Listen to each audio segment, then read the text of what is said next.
डोकरी गवर्नमेंट हैदर बख्श Jatoi boys high school डोकरी में अज़ीम और आलिशान नमूने आर्ट फेस्टिवल ऐं किताबी मेलो लगायो वियो, जंहिंजो इफ़्तिताह नाले वारे artist Tariq Abro government boys high school pilot school लाड़कानी जी principal Zahid Hussain Holio, taluka education officer Qalandar Bakhsh Sohu, government high school मोहन जो दड़े जे head master Sain Shahzado Bhatt, government girls high school Dokri जे professor Sikandar Ali Abbasi, high school Dokri जे हेड मास्टर निसार अहमद सोलंगी, अब्दुल गफूर ज़हरानी ॿियनि कयो।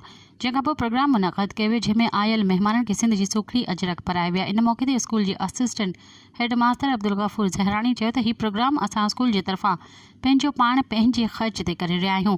हिन में कंहिंजो बि को ताउन न आहे। हुन जो त हिन प्रोग्राम सां शागिर्दनि में चुस्ती ऐं हौसलो वधंदो। इन मौक़े ते professor Sikandar Ali Abbasi, pilot high school लाड़कानी जे प्रिंसिपल ज़ाहिद हुसैन होलियो, तारिक अबड़ो, सिकंदर अब्बासी ऐं ॿियनि चयो त हाई स्कूल डोकरी पारां कयल प्रोग्राम शानदार आहे। स्कूल जी इंतज़ामिया जस्त लहिणो हुननि प्रोग्रामनि सां ॿारनि में शौक़ पैदा थिए थो। इन मौक़े ते आर्ट फेस्टिवल में भरपूर नमूने हिसो वठण लाइ सभई शागिर्दनि ख़ूबसूरत आर्ट जा शहपारा तोड़े मॉडल तयारु करे वरिता। 2 ॾींहं जारी रहंदड़ फेस्टिवल में सिंध जा नामियारा आर्टिस्ट, उस्ताद, शागिर्द ऐं शागिर्दियाणियूं, सहाफ़ी ऐं सान्या वंद शहरी शिरकत कई। मज़ीद ख़बरनि ऐं तफ़सीलात लाइ विज़िट कयो असांजी वेबसाइट www.awamiNewsHD.com ऐं ॾिसंदा रहो अवामी न्यूज़ HD।